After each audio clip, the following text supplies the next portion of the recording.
Hey guys, so as we all know that NEET PG exam is coming and 3 महीने ही बचे हैं NEET PG exam के लिए। So what I believe is कि आपको क्या स्ट्रेटेजी अपनानी चाहिए से ज्यादा इंपॉर्टेंट ये होता है कि आपको क्या मिस्टेक्स नहीं करनी, क्योंकि कुछ क्रॉस मिस्टेक्स कर देते हैं लोग जिसकी वजह से उनका सिलेक्शन नहीं हो पाता।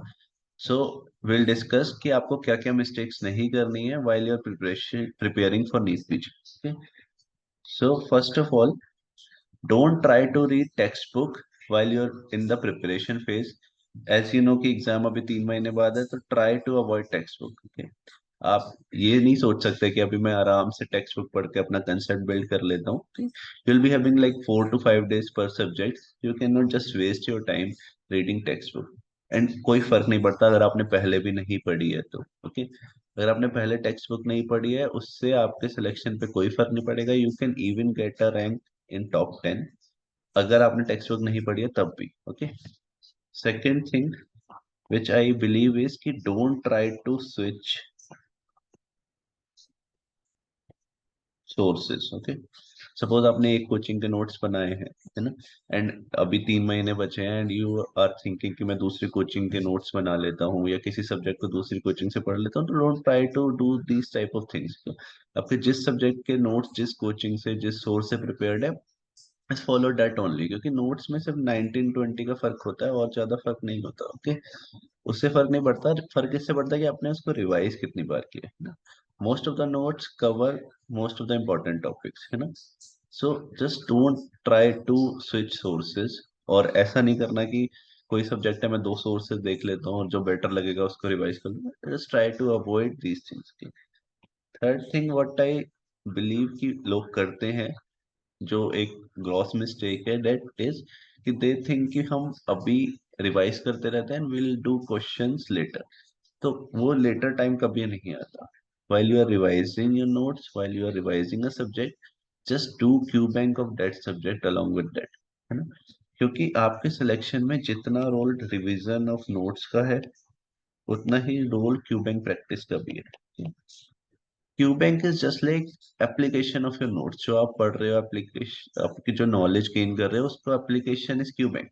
तो अगर आप अप्लाई करने की ही प्रैक्टिस नहीं करोगे तो नॉलेज को आप एग्जाम में जा डायरेक्ट जाके अप्लाई करोगे तो वो 100% आप अपना नहीं दे पाओगे। Okay, so try to practice more and more questions.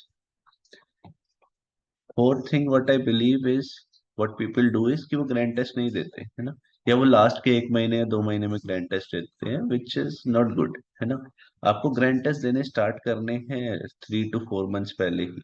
So this is the high time you should start giving grand test. Even अगर आपको लगता है कि आपके एक दो सब्जेक्ट्स अभी तक नहीं पढ़े हैं आपने, है ना, या रिवीजन आपने स्टार्ट नहीं किया और you are not confident enough, तब भी आपको देना है।